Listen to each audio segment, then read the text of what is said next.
Hey, this is Warren Galloway. We are on site today to meet with Marlin Hughes, who's the owner of Detroit Pepper Company. But more importantly, we're going to really talk about his new business venture. There's a lot of historical history behind this space, but what he's about to do with the space in this location is just going to be incredible. It's going to be a game changer here in the community. So we'll get a chance to talk to him, get the film inside, film outside, and really see what this project becomes.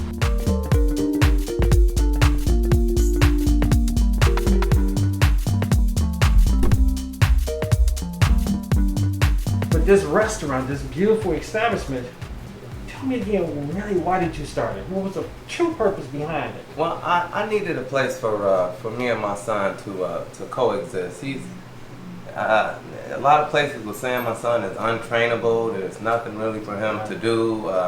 He's a nonverbal guy, but he can still take on instruction. So here, I have my son filling up the utensils. I have him put labels on the bags. I have him helping me fill up napkins. He takes out trash.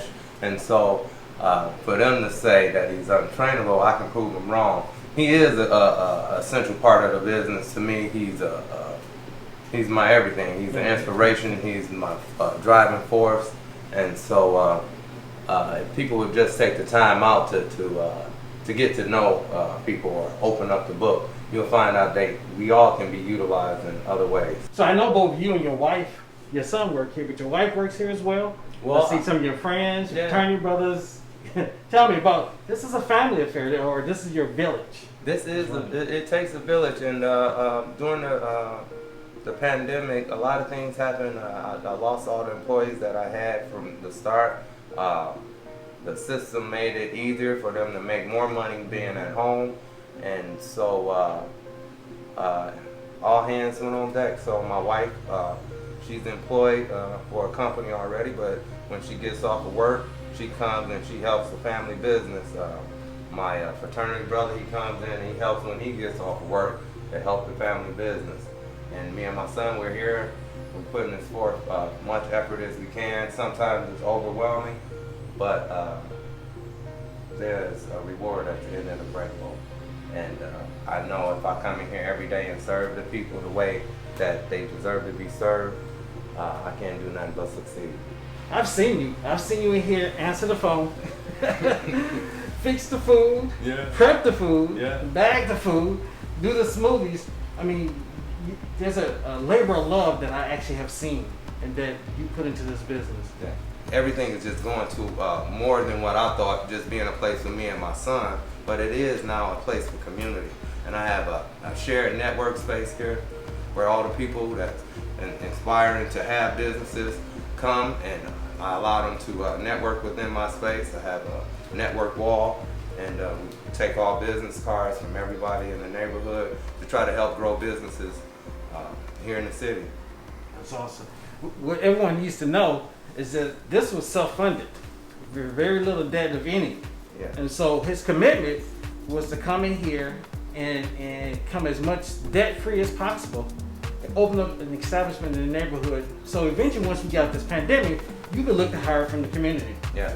So kudos to you, because a lot of new restaurants take on a lot of debt. But you did this. But let's take a look at your back shop operation. Okay.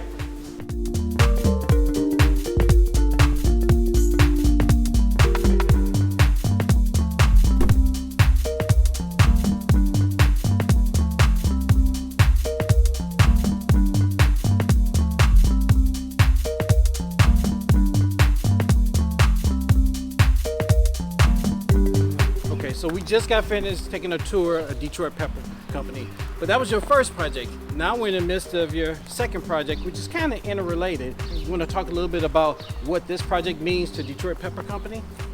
We really want to bring a farm-to-table experience, and we have a nice piece of property here where we can put a 20 by 40 greenhouse, as well as planter boxes, vegetation for fresh herbs, fresh fruits.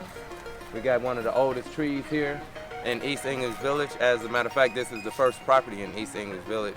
It was Catio Farms, and this is the oldest tree here in the neighborhood. It's a 300-year-old oak tree. Very beautiful.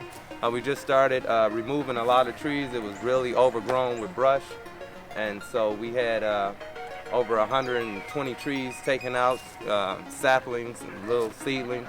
But now we have 3 apple trees that are here that wasn't damaged or mistreated. We have wild berries, raspberries, and strawberries already on the farm. So we will be able to start as soon as possible harvesting some of this food and sharing it with the community. You tell me you have strawberries, raspberries, and apples. Yeah. Right here in the heart of the east side. Right here in the heart of the east side. That's awesome. But let's talk about long term. What you plan on doing with this? I mean, this is a lot of land, and I know you have a huge vision that you want to bring to fruition. Let's talk about what you're going to do with this space all the way up to the house. Okay, so the first part of the phase is to really cultivate and get the farm ready so we can start generate some funds for the farmhouse as well as the Detroit Pepper Company, making us a little more self-sustainable.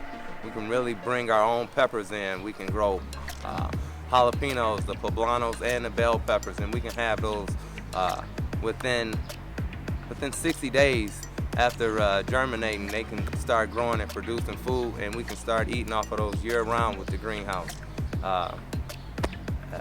We want to do the first phase of tearing down the rest of these trees, plowing the land, throw the greenhouse up, get water brought in, and then second phase is to tear down the barns and create a gazebo, an event center. And third phase is completing the house, finishing it, renovating it, and bringing a whole new experience to the east side of Detroit. Let's talk about how long it would take for you to complete each phase.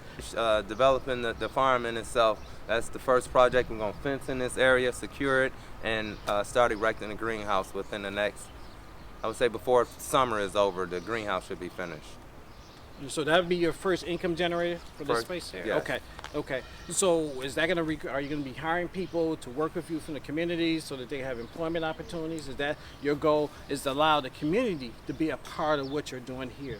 Yes. Catio Farm. Yes, we're looking to have hire some community people. If we can get some returning citizens, that would be even better, to give them an opportunity to show their worth and show that they do have value. A lot of times the forgotten returning citizens don't get their just due, and I believe they should have a chance to work in the field, work in this land, and learn more about life than just being rejected. Yeah.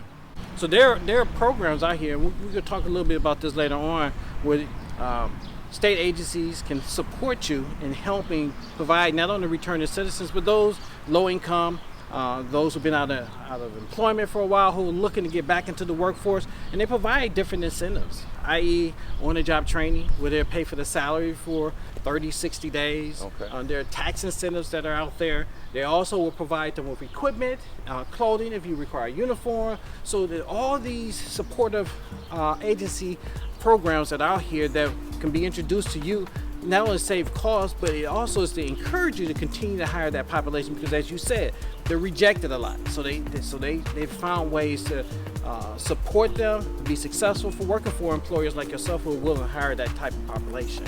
So now let's go to the house and let's take a tour and let's talk about the historical aspect of that.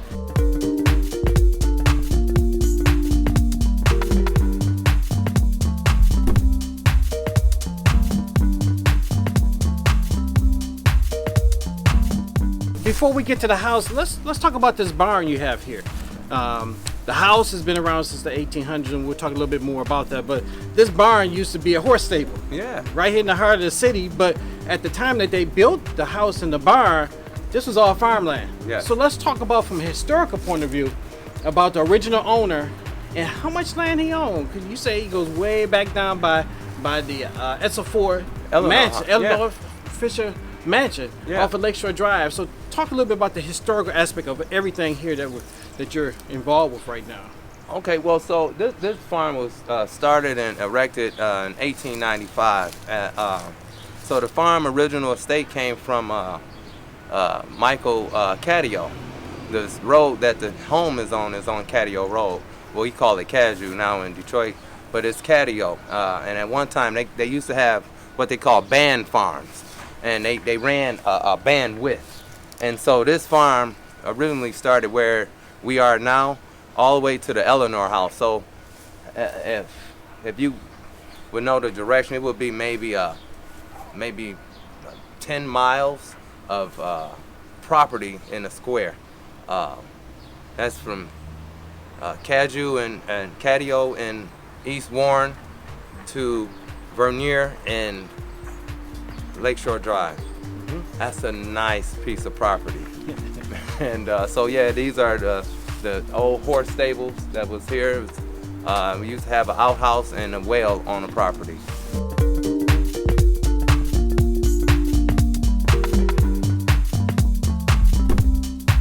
Okay, so Marlin, we're in the house right now, and so we know you want to have a tea house here, or your wife wants to have a tea house here. Talk a little bit about what it's going to look like once you finish the renovations.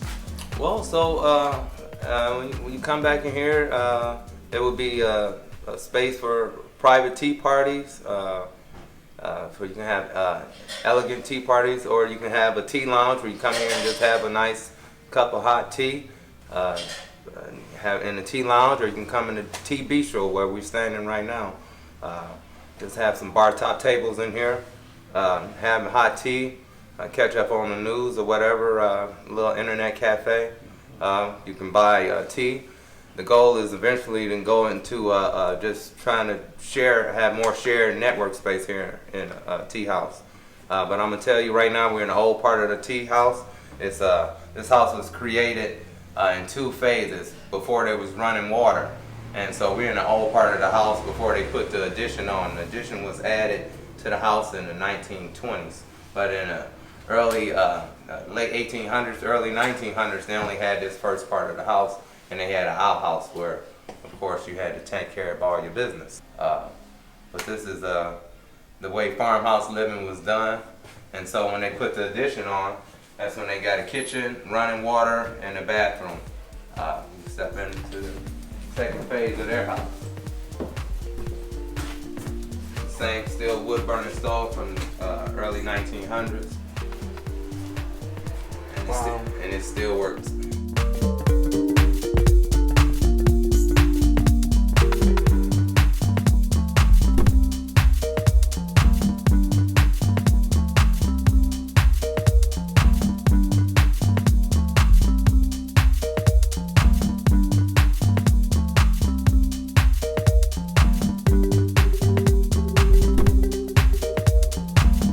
Okay, Marlin, thank you for the tour of the Caddio Farmhouse.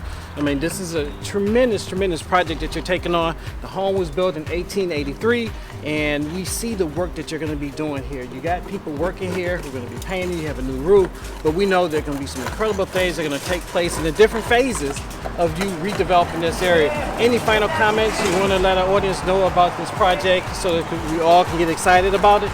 You have to have some preparedness. You never go into a project knowing that there may not be some difficulties. You will have stumbling blocks, but just know that they are stumbling blocks. You will get over them. And so I'm going into this project knowing that it's not just about today, it's about the future. So this house wasn't built in one day. This house has been standing for 126 years, and the goal is to have it here 126 more. And in order to do that, it has to take some hard work, some tough nails, and we're going to be here for it. We look forward to serving you in this place. Thank you again, Marlin, and just let our audience know, thank you for participating in this episode of Doing Business with Warren Galloway. We will come back when Marlin and his wife and his family complete this project so we can see what the end result is, and we expect this to be a beautiful project in the heart of East Side Detroit. Thank you, everyone.